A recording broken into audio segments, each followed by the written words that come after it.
Alright guys, welcome back to another Where to Find, where I show you where to find bosses in V Rising. Today we'll be looking at, I do already forget his name, Quincey the Bandit King. This guy will be a two-step boss, meaning you will have to have done another boss before you can kill him. This is because he actually is in a stronghold area, which I'll show you in a moment, blocked off by these gates here, which, as you can tell when I'm attacking from the inside, says requires explosives. Those explosives you can pick up from killing Clive the Firestarter, and I have a video on his kill if you'd like to watch. I will leave that in the description of this video. Or you can also kill the Ferocious Bear, which I haven't done myself yet. This bear actually is able to destroy massive resources, as it says in the description right there. This is referred to as a massive resource. So either one of those bosses, whichever way you'd prefer it. Clive is level 30, the bear is level 36. So it really depends on whether you want to take which or what fight. And I'll, of course, by the time I make this video, I will also post the link to the Ferocious Bear video as well, just so you guys can see that. But again, this will be located in the Bandit stronghold, and again, my usual reference point will be the left and rightmost way gates, and this will be right in the middle of both of those, right at the very end of the, I think it's Farbane Woods is the area. That's right. So if you look right in between those two, it would be right up north of the middle of those two. You can walk there either direction. You can go straight north from here. Just so long as you don't reach this green pasture area, it's still going to be that like off green color. And of course you'll have to enter through here or here, and then he will be right there. I got here through bat form, which I would show you guys, but unfortunately I'm already carrying resources, which does not allow you to actually transform into bat form. So but that way is another way you can do it too, if you've already done one or the other. It just so happens that my group and I have occasionally cleared bosses in weird orders, and some of us have done some, and some of us have done others. I just happened to not clear the bear at the time, so... nor this guy, apparently. But I guess we'll see how the fight goes with him, and hopefully you guys can see some of the mechanics that he has to his fight as well. Again, as usual, I'm going to clear him very quickly, because as you can tell that I'm level 78, the boss is level 37. He's not going to be a hard fight for me, but I will show you some of the mechanics that he does have for those of you guys who will have a difficult time fighting him. Another notch on my belt has arrived.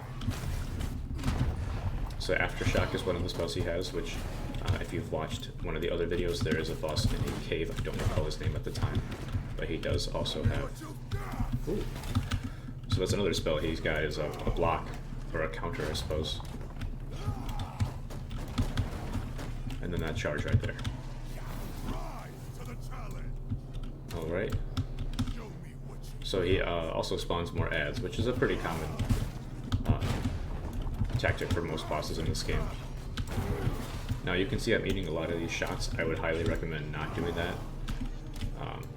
And also killing every one of the ads when you are fighting bosses like this guy, just because they do pose a threat in the late game. So you might as well get used to it now, killing it on the easier bosses. So, one more time while I'm extracting his blood, you'll find Quincey in the stronghold right here on the top of this hill, and this will be located in between the left and rightmost gateways, the way gates, right down the middle of it. Alright guys, and now that we've cleared him, I'm just going to show you what ability he gave me, and that would be the Chaos Barrier, which I'll pause and let you guys read here, and then Merciless Charge, which again I will pause and let you read here. I'm going to try out both of these abilities, just so you guys can see what they do and what they look like before you actually get it, see if it's worth it for you. But ultimately you will need to get him for the smithy as well as the tailoring bench, both of which are very, very important late game structures. And of course the recipe to make iron ingots, iron weapons, and the Death's Hall of Fame battle gear.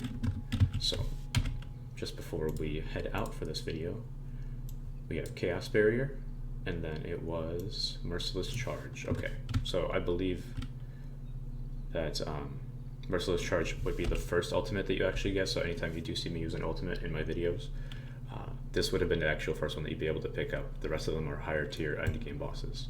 But let's see what Chaos Barrier does. So put that on ourselves. Oh, okay, so it says deflect. Okay, so it's a really good one if you're actually fighting against a foe with deflects. And it also does block melee and projectile type attacks altogether. So if you're running into a PvP situation, or if you're just fighting a lot of archer types, I would recommend running Chaos Barrier as a secondary type. But now let's see what Merciless Charge does. So I'm going to use this against some mobs, otherwise it won't look as pretty, right? So we'll see what it actually does for you. So with Merciless Charge, you're just going to hold T. Okay, nothing too crazy. It's just a dash forward and then a stun. Yeah, I mean, that's a pretty standard ult. It is a long cooldown for it. There's a lot of better ults later on, but it does help in a situation of you need to get the hell out of there, so you need to push through people. So definitely not the worst one out there. Otherwise, guys, if you did enjoy that video, please hit that like button. But otherwise, thanks for watching, and peace.